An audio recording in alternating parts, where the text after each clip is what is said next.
Hello friends, I am Vijay Rajwardhan. Welcome to our YouTube channel.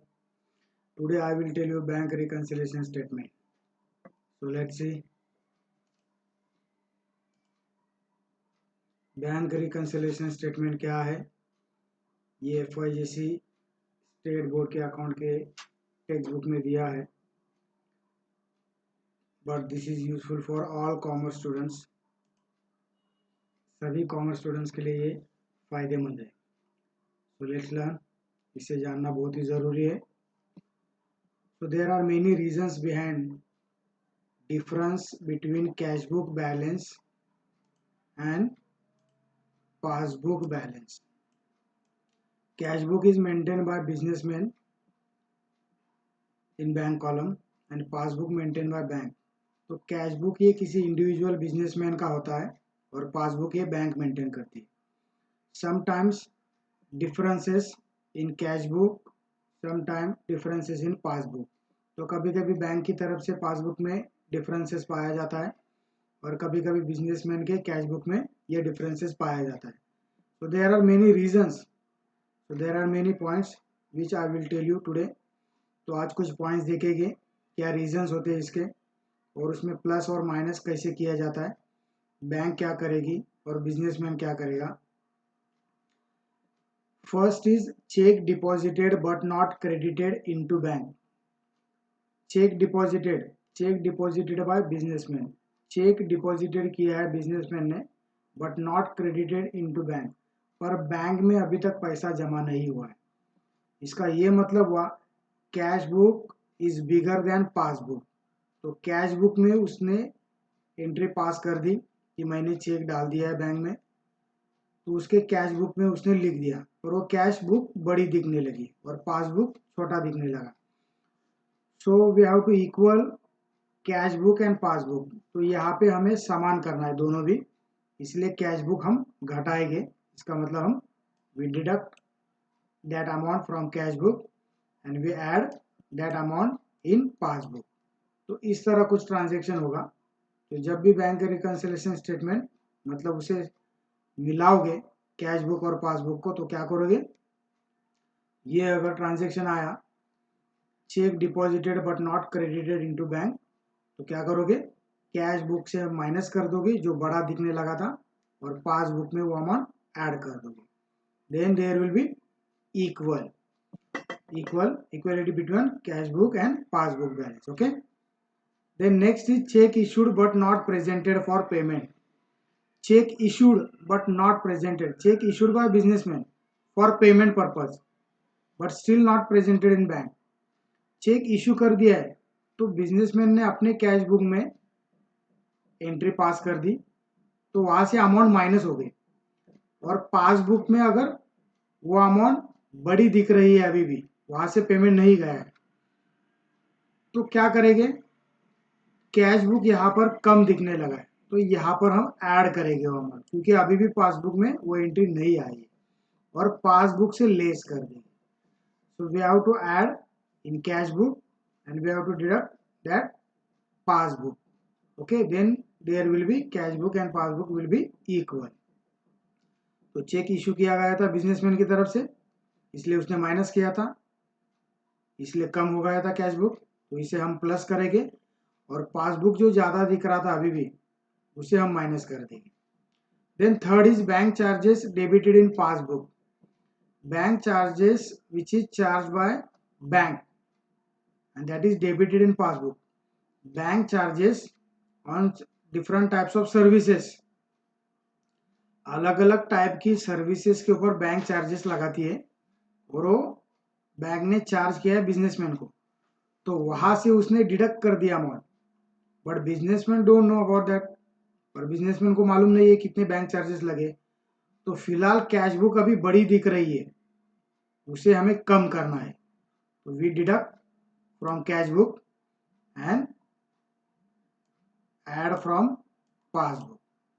तो हमने यहाँ पर जो कैश बुक बड़ी दिख रही थी, जो बैंक चार्जेस अभी तक नहीं ऐड किया गया है, उसे लेस करेंगे और यहाँ पर पासबुक में वो अमाउंट ऐड करेंगे।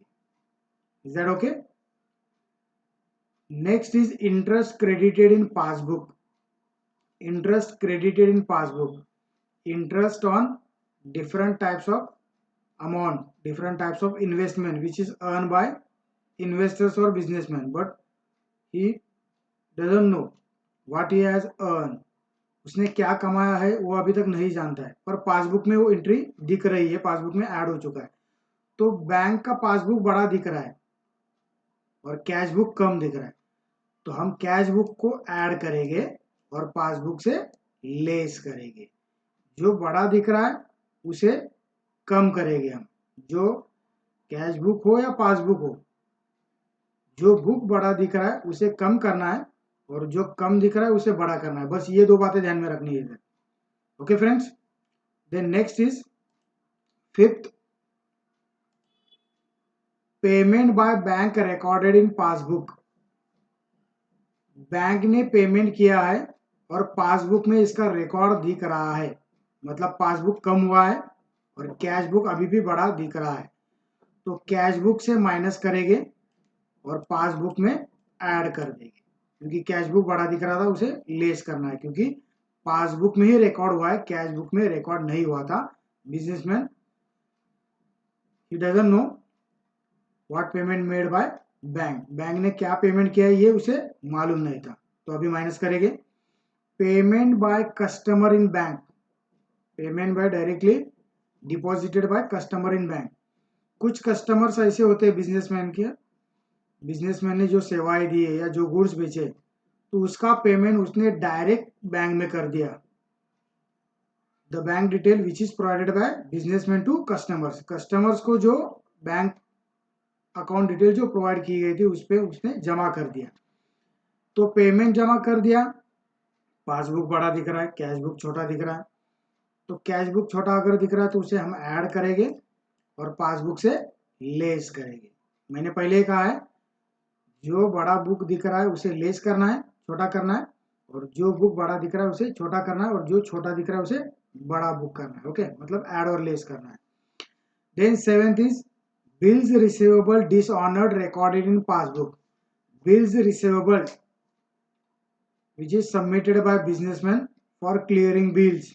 ओके, कभी कभी बिल्स बिजनेसमैन जमा करता है बैंक में उसे क्लियर करने के लिए। तो बिल्स रिसीवेबल, कस्टमर से बिल लाना है, कस्टमर का बिल्स उसने बैंक में जमा कर दिया, पर वही बिल्स डिसऑनर्ड हुआ है। कस्टमर डिड नॉट पे the amount, customer could not पे द अमाउंट, कस्टमर पेमेंट नहीं कर सका है, बट बिजनेसमैन डजंट नो, पर पासबुक में एंट्री हो चुकी है। तो कैश बुक यहाँ पर बड़ा दिख रहा है, उस अमाउंट से ऐड दिख रहा है, तो उसे हम क्या करेंगे, लेस करेंगे एंड पासबुक में ऐड करेंगे। So we deduct from cash book and we add in passbook. Okay, then last is cheque deposited dishonoured recorded in passbook. Cheque deposited dishonoured, cheque deposited by businessman, उसने एक cheque deposit किया है, he mention in cash book, cash book में उसने entry pass कर दिया, mention किया है, तो उसका कैश बुक बड़ा दिखने लगा, but that cheque is dishonoured recorded only in passbook. तो जो कैश बुक बड़ा दिख रहा है उसे माइनस करना है एंड पासबुक में ऐड करना है। Okay friends, so we have to remember in this lesson, in this topic, whenever particular book will be bigger, then we have to deduct, and particular book will be lesser, we have to add. तो जब भी कोई book बड़ा हो जाता है उसे हमें माइनस करना है, जब भी कोई बुक छोटा हो जाता है उसे हम ऐड करेंगे। जो बुक बड़ा दिखने लगा उसे छोटा करेंगे, माइनस करेंगे, जो बुक छोटा दिखने लगा उसे हम बड़ा करेंगे, मतलब प्लस करेंगे। ओके फ्रेंड्स, तो आज का टॉपिक आपको समझ में आया, कैसे लगा ज़रूर बताना है, और एग्जाम्पल चाहे तो ज़रूर कमेंट करें, लाइक करें, शेयर करें और सब्सक्राइब भी करें। Okay friends, bye.